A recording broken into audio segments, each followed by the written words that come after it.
HP. Isa kang dakilang general na walang tatapat sa iyong katapatan at magmamahal sa akin.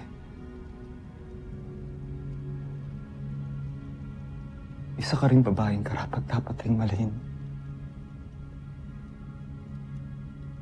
Ngunit hindi ko na ipakita sa iyo yun. Dahil sa aking bulag na katapatan sa ating emperador. Tinuring ko siyang ama. Tinulungan ko siya sa kanyang misyon. Pinangako kong ibuwis ang aking buhay para sa kanyang imperyo. Ngunit hindi ko alam siya mismo ang papatay sa babaeng.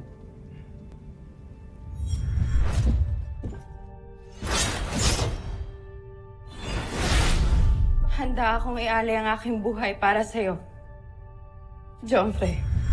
Labis ako nag-alala sa'yo. Kung nagtungo ka sa kampo ng Voltas 5. Baka kasi makasaktan ka nila. Mapagkakatiwalaan ba talaga kita, General Sandra? Gaya ng sinabi ko sa inyo, iaalay ko sa inyo ang aking buong katapatan.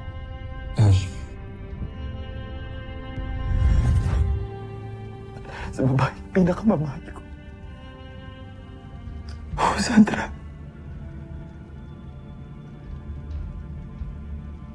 Mahal rin kita.